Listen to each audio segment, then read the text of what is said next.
everyone. And we are in Washington on our way to the boat. Now, this is very rudimentary. We have no script, no plan, no storyboard, no anything actually. We have no equipment.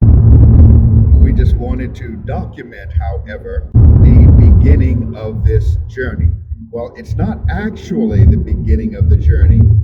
We have been for months traversing back and forth across the country looking at boats. First, we started out with the thought of catamarans because the plan is to relocate to somewhere in the Caribbean, and the catamaran was what we were told to get. The more we got into this venture, which neither one of us know anything at all about, we found out that the monohulls offered more space and more of what we might need.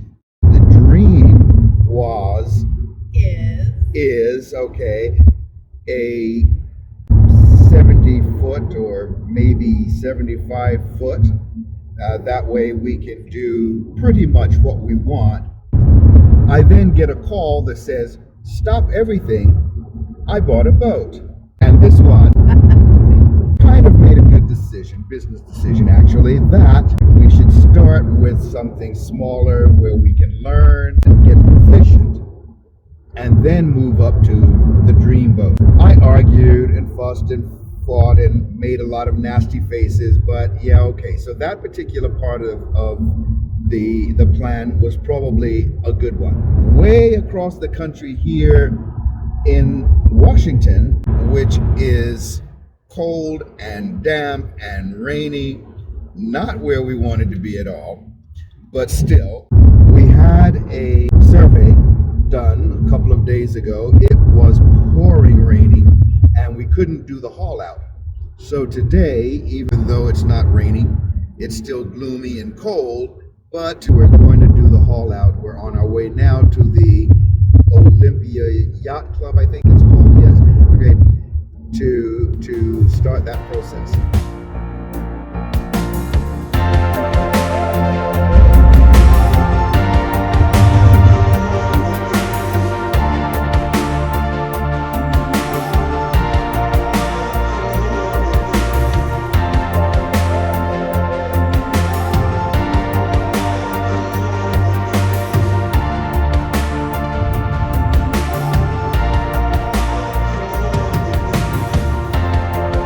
So what did you find down there?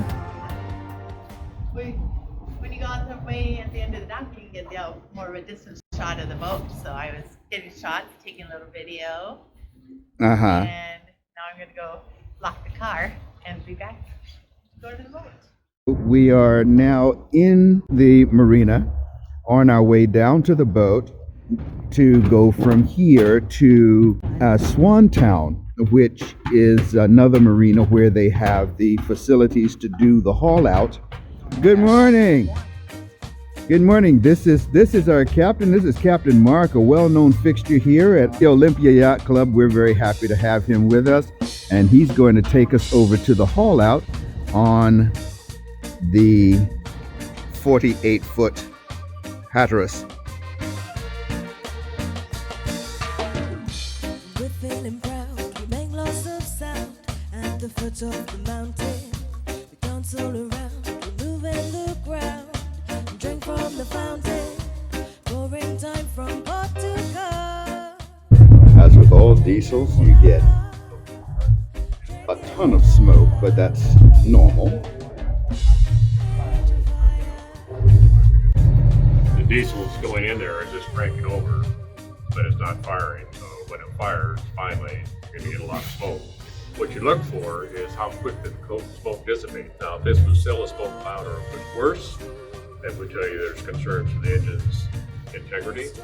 But if they go, this is considered normal clean burn for a very, very cold engine. It says 12 quarts of coolant in it. 6 gallons minimum. So these engines, or any large displacement engine, but Detroit's particularly carry a lot of liquids. So these engines, when they're cold, they're really cold. You know, I just telling Mark, when I'm starting one of these, I mean, he's the operator of the boat, I would advance the throttle full and have your hand on it. So as soon as that first sound of the combustion, you bring it back. Because the longer you crank it, he's doing a quarter throttle, which is very conservative. You're not putting as much fuel in, but you're doing it for a longer period of time. So if you can get the fire quicker at full throttle and pull it back, you'll probably have less of that. And if any diesel engine, Detroit or otherwise, what you're always looking for is if it's got excess smoke and you're running when it's up to temperature, that's when you either got, you may not have a problem with the engine, but you've got ejections that are not putting the spray pattern, which means they're putting the fluid in there and the injector required, but not a spray pattern, which means the injector needs to be rebuilt or recalibrated. And that's one thing it can mean if it's, with diesels. Getting ready to leave the dock and go over to the haul out. I'm gonna leave this one, Marker. I'm gonna leave this one, Eli. Chef said she wanted to see what was going on, and I said, well, go out there and help him. So you see what kind of help she's offering. She walked out here on the weather deck and she's observing.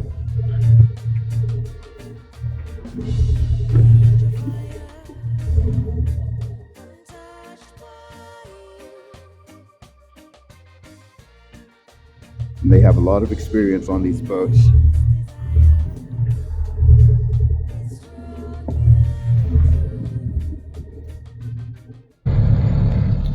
Now, I've never flown a twin-engine aircraft like you have, but I think the same principles. In other words, you see Mark is driving it by the propeller as opposed to the wheel, or in your case, the plane, the rudder. Right. And so it's a way to turn the airplane or the boat without touching the wheel. A lot of the things you're used to on an airplane are the same. You know, there's something about being able to control a large vessel by weight and length and height and a lot of things this boat represents when you can control it. And we tell people that larger vessels almost always are easier to control than smaller.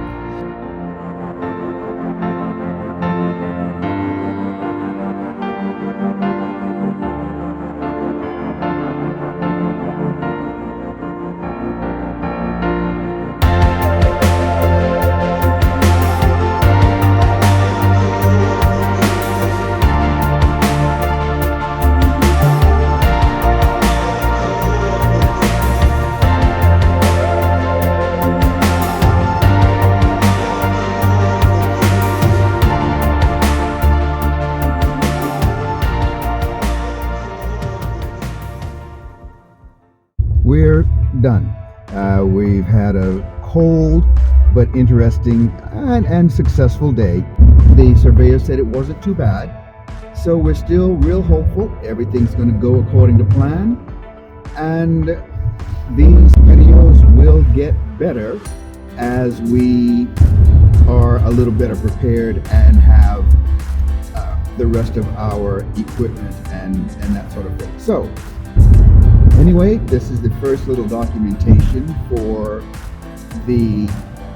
I can't say the name of the boat right now because it's a secret, but that will come up also in the next 1 or 2 videos.